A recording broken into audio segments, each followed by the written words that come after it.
Dans la vie, il y a deux catégories de personnes qui sont importantes. Il y a les amis et il y a les ennemis. Les amis sont des gens que Dieu met à tes côtés pour t'encourager, pour te fortifier. Mais les ennemis te permettent de te propulser. Sans ennemis, tu ne vas jamais t'élever. Si tu n'as pas d'ennemis, tu ne vas pas t'élever. Pour que David soit le David que nous connaissons aujourd'hui, il a fallu qu'il affronte Goliath. Goliath a fait une publicité de David sans affiche. Les Goliath que tu veux aujourd'hui va faire ta publicité sans affiche.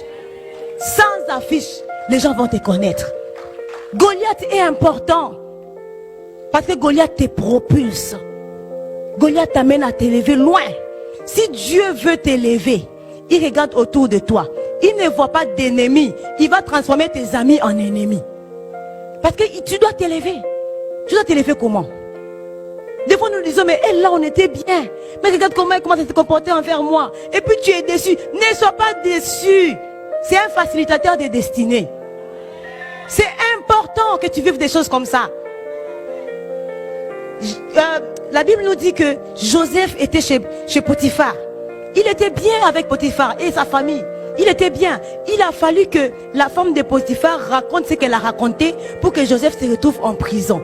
Joseph pouvait se sentir triste. Mais cette femme, on riait. On était là, on causait. Mais pourquoi elle est allée jusqu'à mentir, monter une histoire qui n'a ni tête ni queue? Mais Joseph ne savait pas qu'il devait respecter les rendez-vous avec l'échantillon là-bas en prison. Parce que c'est celui-là qui allait parler de lui au pharaon. Et dans les années qui suivaient, il est devenu le premier ministre. C'était important que la femme de Potiphar fasse ce qu'elle avait fait. Il avait besoin de cette femme, pas comme amie.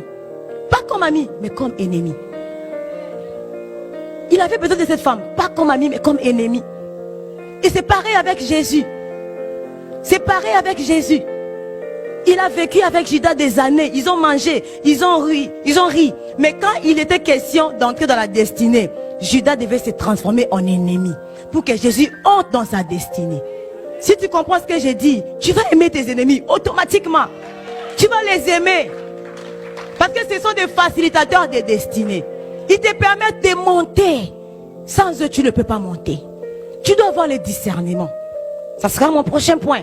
La sagesse pour affronter les imprévus. Il y a des ennemis qui sont toxiques. Tu dois les tourner les dos comme David. Eliab était toxique. David devait lui tourner les dos. Mais Goliath n'était pas toxique. Il était un ennemi qui devait le propulser. C'est pourquoi il devait l'affronter. Il y a des ennemis que tu dois affronter. Et il y a des ennemis auxquels tu dois tourner les dos. Tu dois avoir le discernement. Tout problème dans la vie n'est pas résolu de la même manière. Tout problème de la vie n'est pas résolu de la même manière. Il y a des problèmes qui, quand tu les résous maintenant, il va plus entraîner d'autres problèmes que des solutions. Il faut la maturité et la sagesse. Et non seulement ça, l'ivraie, ses racines sont entremêlées avec les racines du blé. Ça veut dire que quand tu les déracines maintenant, tu vas aussi arracher le blé. Donc il faut attendre le moment opportun. Donc quand ils vont tous grandir et que le blé va se différencier, c'est alors que tu vas couper sans avoir besoin de déraciner. Et ça, c'est la sagesse divine. Et quand Dieu disait laissez-les vivre ensemble, il savait de quoi il parlait. Il ne va pas enlever le mal dans le monde. Parfois on se demande pourquoi il y a tant de mal, pourquoi il y a tant de problèmes, pourquoi il y a tant de choses dans ma vie, pourquoi j'ai pas d'amis. Il ne va pas enlever ces gens, il va les laisser. Il va les laisser à cause de ce que je vous dis là. La sagesse de Dieu, il voit des choses que toi tu ne vois pas.